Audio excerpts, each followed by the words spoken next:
5월 28일 새벽 기도에 나오신 성도 여러분을 주님의 이름으로 환영합니다. 함께 기도하시겠습니다. 하나님 아버지, 오늘 새벽 기도에 나오는 우리 모두의 마음에 주님의 은혜를 더해 주시옵소서. 오늘 살펴보는 말씀을 통하여 주님 우리에게 오늘 하루를 살아갈 힘을 공급하여 주시고 주님만 바라보게 하여 주시옵소서. 감사하며 예수 그리스도의 이름으로 기도드렸습니다. 아멘. 오늘 본문 신명기 26장 1절에서 11절을 화면에 보시는 대로 묵상하도록 하겠습니다.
신명기는 모세가 이스라엘 백성에게 그 땅에 들어가기 전에 꼭 기억해야 할 것을, 특히 하나님의 율법을 다시금 이스라엘 백성에게 상기시켜주는 책입니다. 오늘 살펴볼 신명기 26장은 신명기 12장 1절에서부터 시작된 이스라엘 백성을 구원하시고 자기 백성 삼아주신 하나님과의 언약에서 이스라엘이 지켜야 하는 법들을 결론짓는 장입니다. 그 마지막인 26장은 바로 하나님께 헌물을 드리는 것에 대한 내용입니다. 이 예물은 77절에 드리는 첫 수확에 대한 예물이었을 것입니다. 그런데 오늘 본문에서 말하는 예물은 77절에 보통 드리는 예물과는 다른 의미의 예물이었습니다. 그것은 바로 1, 2절에 나와 있는 대로 이스라엘 백성이 가나안 땅에 처음 들어와서 그곳에 첫 수확을 가지고 드려야 하는 첫 예물이었던 것입니다. 왜 가나안 땅을 들어가서 이 첫 수확에 대한 예물을 드려야 했던 것일까요? 가나안 땅에 들어온 기념으로 모두의 수고에 대해서 서로 축하해주는 자리였을까요? 아닙니다. 가나안 땅에 들어온 것에 대해 오늘 본문 어디에서도 이스라엘 백성이 한 일이라는 얘기는 없습니다. 오직 하나님께서 자신의 약속을 지키신 일이라고 묘사되어 있습니다. 하나님께서 이미 오래전에 아브라함에게 가나안 땅을 주시겠다고 약속을 하신 터였습니다. 바로 그러한 하나님의 일하심에 대해 감사하는 의미에서 그 땅에 들어가서 첫 예물을 하나님께 드리라는 것이었습니다. 그래서 3절에서 예물을 가져갈 때 제사장에게 무엇을 얘기할지에 대해 다음과 같이 말합니다. 거기에서 당신들은 직무를 맡고 있는 제사장에게 가서 주님께서 우리 조상에게 주시겠다고 맹세하신 대로 내가 이 땅에 들어오게 되었음을 제사장께서 섬기시는 주 하나님께 오늘 아뢰입니다 하고 보고를 하십시오. 즉 가나안 땅에 첫 수확에 대한 예물을 하나님께 드려야 하는 것은 하나님께서 그 땅을 이스라엘에게 약속해 주신 대로 주셨기 때문입니다. 더욱 감사한 것은 그 약속을 하나님께서 이스라엘 백성이 고통 중에 애굽에서 노예살이 하는 가운데서 지켜내시고 그의 크신 팔로 그들을 구원해 주셨다는 것입니다. 하나님의 구원은 이처럼 우리를 사망의 권세에서 그 약속을 따라 새로운 은혜의 땅으로 옮겨 주시는 것입니다. 베드로전서 2장 9절에 그러나 여러분은 택하심을 받은 족속이요 왕과 같은 제사장들이요 거룩한 민족이요 하나님의 소유가 된 백성입니다. 그래서 여러분을 어둠에서 불러내어 자기의 놀라운 빛 가운데로 인도하신 분의 업적을 여러분이 선포하는 것입니다. 바로 이러한 변화가 있기에 구원은 극적인 감동이 있는 것입니다. 축구도, 야구도, 농구 경기도, 영화도, 또 드라마도 이런 극적인 반전이 있기에 감동이 있고 스토리가 있는 것이죠. 그런데 그 어떤 반전보다 더 극적인 이야기는 하나님의 이야기, 히스 스토리에 들어있는 하나님의 구원의 이야기인 것입니다.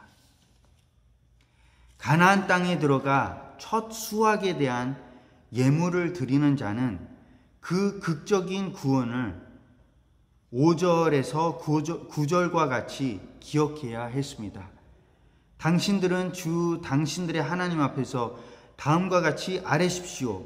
내 조상은 떠돌아다니면서 사는 아람 사람으로서 몇 안 되는 사람을 거느리고 이집트로 내려가서 거기에서 몸부쳐 살면서 거기에서 번성하여 크고 강대한 민족이 되었습니다. 그러자 이집트 사람이 우리를 학대하며 괴롭게 하며 우리에게 강제 노동을 시켰습니다. 그래서 우리가 우리 조상의 하나님께 살려달라고 부르짖었더니 주님께서 우리의 울부짖음을 들으시고 우리가 비참하게 사는 것과 고역에 시달리는 것과 억압에 짓눌려 있는 것을 보시고 강한 손과 편팔로 큰 위험과 이적과 기사로 우리를 이집트에서 인도하여 내셨습니다. 주님께서 우리를 이곳으로 인도하셔서 이 땅, 곧 젖과 꿀이 흐르는 땅을 우리에게 주셨습니다. 우리 모두 우리의 구원을 기억할 때에 우리가 얼마나 처참한 영적 죽음 가운데서 살아갔는지, 그리고 하나님께서 어떻게 우리를 부르시고 그분을 예배하게 하셨는지에 대한 하나님의 그 크시고 극적인 구원을 기억해야 합니다. 사는 땅이 바뀌면 사는 방식도 바뀌어야 합니다. 더구나 사망의 권세, 우상이 다스리던 땅에서 하나님의 은혜로 주신 가나안 땅으로 옮겨지면 사는 땅을 바꾼 사람 또한 바뀌어야 합니다. 그 땅에서 모시는 주인이 다르기 때문입니다. 애굽에서 그들은 바로의 노예로서 힘겹게 살아갔지만 은혜로 들어간 약속의 땅인 가나안에서는 오직 하나님을 왕으로 모시고 살아가야 했습니다.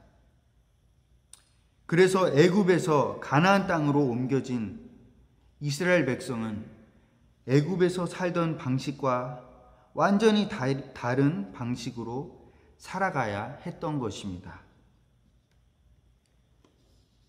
그 첫 번째 중요한 변화의 모습은 오늘 봤던 대로 하나님의 구원에 대한 감사의 삶이었습니다. 예수님께서는 우리가 다른 그 어떤 것을 기뻐하기보다 우리의 이름이 생명책에 기록된 것으로 기뻐하라고 말씀하십니다. 누가복음 10장 20절에 그러나 귀신들이 너희에게 굴복한다고 해서 기뻐하지 말고 너희의 이름이 하늘에 기록된 것을 기뻐하여라 라고 말씀하십니다.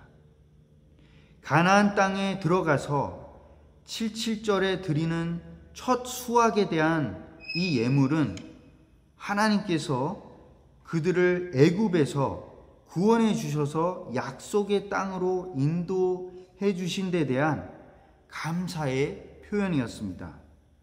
하지만 이 예물은 77절 때마다 첫 수확에 대해 매년 또 드려야 하는 예물이 되기도 했습니다.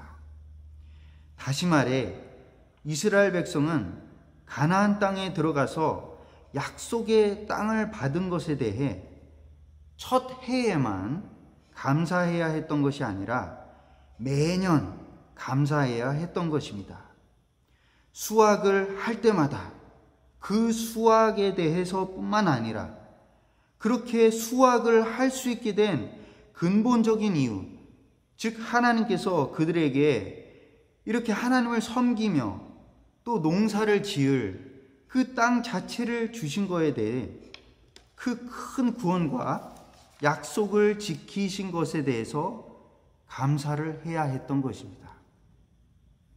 우리도 구원받았을 때 큰 감격이 있었을 줄로 압니다. 그때에는 하나님께 뭐든지 다 드릴 수 있었을 것만 같았을 것입니다. 구원 이후로 내 모든 삶은 은혜로 사는 삶이라고 고백을 한 분도 많을 줄로 압니다. 사실 그게 구원의 실제를 알게 된 자의 마땅한 반응입니다. 왜냐하면 구원받은 이후의 우리의 삶은 하나님의 은혜의 땅에서 사는 삶이기 때문입니다. 사망의 그늘이 가득했던 땅에서 하나님의 은혜와 보호 아래 사는 삶으로 바뀌었기 때문입니다. 그래서 이전에 감사하지 않았던 것도 이제는 숨만 쉬어도 하나님께 감사가 나올 수 있는 것입니다. 데살로니가전서 5장 18절에서 말하는 대로 범사에 감사할 수 있게 된 것은 이제 우리 인생 전체에 주관하시는 하나님의 은혜를 알았기 때문입니다. 하지만 1년 한 달 가면서 우리는 다시 하나님의 크신 구원에 대한 감격을 잃어버리기 쉽습니다. 그리고 다시금 우리의 힘으로 살기 시작합니다. 수확을 하게 될 때에도 이것은 은혜라는 생각을 잊고 내 노동에 대한 대가라는 생각을 하게 됩니다. 하지만 이스라엘 백성이 매년 77절 첫 예물을 통해 약속의 땅으로 불러들이신 하나님의 크신 구원을 기억하고 이 모든 것이 하나님의 은혜임을 기억했듯이 우리 또한 매년, 아니 매 순간 하나님의 은혜로 살아가는 것임을 기억해야 할 것입니다. 오직 그것이 구원받은 자로서의 마땅한 반응이요 하나님 기뻐하시는 마음이기 때문입니다. 이것은 우리가 어떠한 마음으로 예물을 드려야 하는지에 대해서도 얘기해 주는 것입니다. 우리 교회에서 헌물을 드릴 때 이 모든 것이 주께로부터 왔으니 라고 고백합니다. 이처럼 우리는 헌물을 드릴 때에 우리가 잘해서 라는 마음보다는 주님, 이 모든 것을 주셔서, 아니 이 모든 것보다 더 큰 구원을 주셔서 감사합니다. 저의 이 감사의 마음은 하나님께서 정말 저에게 정말 제 인생을, 제 모든 인생을 은혜로 이끌어 주시는 데 대한 감사의 작은 표현입니다. 라는 마음으로 예물을 드리는 것입니다. 10절에 첫 수확에 대한 예물을 드리는 자는 이렇게 말합니다. 주님께서 내게 주신 땅의 첫 열매를 내가 여기에 가져왔습니다. 주님께서는 땅 전체를 주셨는데 우리는 그 땅의 모든 농산물도 아니고 그저 첫 열매를 드리는 것 뿐입니다. 하지만 하나님께서는 그 마음도 기뻐 받으시는 것입니다. 하나님께서는 우리가 그저 하나님의 은혜로 살아가고 있다는 것을 기억하기를 바라시고, 그 마음으로 우리의 가장 귀한 것을 하나님께 드리기 원하십니다. 그 가장 귀한 것은 헌물 속에 담긴, 순종 속에 담긴 은혜를 알고 감사하는 우리의 마음이요, 그러한 마음으로 사는 우리의 순종의 삶입니다. 그것이 하나님 기뻐 받으시는 경배요, 예배요, 헌물인 것입니다. 찬양 가사에 살아가는 이 모든 순간이 주 은혜임을 나는 믿네 라는 가사가 있습니다. 구원의 감격을 기억하는 마음으로 살아가는 이 모든 순간이 하나님 주신 구원의 삶에 대한 그 은혜로 사는 것임을 정말 기억하면서 하루의 가장 귀한 시간, 주신 모든 재물의 가장 귀한 첫 예물, 그리고 마음의 가장 귀한 중심 자리를 감사하는 자세로 주님께 예물로 드리기를 소원합니다. 기도하겠습니다. 하나님 아버지, 정말 우리가 지금 살아가는 이 모든 순간이 하나님께서 구원해 주신 인생을 사는 은혜임을 우리가 기억합니다. 이스라엘 백성이 가나안 땅에 들어가서 정말 그 땅에서 얻은 첫 수확에 대해서 첫 예물을 드렸듯이, 또 매년 칠칠절 때마다 첫 예물을 드렸듯이 하나님 아버지, 우리가 구원을 받은 감격을 기억하면서 살아가는 이 모든 순간이 하나님의 은혜임을 믿으며 그 감사하는 마음으로 살아갈 수 있도록 인도하여 주시옵소서. 감사하옵고 예수 그리스도의 이름으로 기도드립니다. 아멘. 우리 주기도문으로 새벽 예배 마치도록 하겠습니다. 하늘에 계신 우리 아버지여, 이름이 거룩히 여김을 받으시오며 나라가 임하옵시며 뜻이 하늘에서 이루어진 것 같이 땅에서도 이루어지이다. 오늘 우리에게 일용할 양식을 주시옵고 우리가 우리에게 죄 지은 자를 사하여 준 것 같이 우리 죄를 사하여 주시옵고 우리를 시험에 들게 하지 마시옵고 다만 악에서 구하시옵소서. 나라와 권세와 영광이 아버지께 영원히 있사옵나이다. 아멘.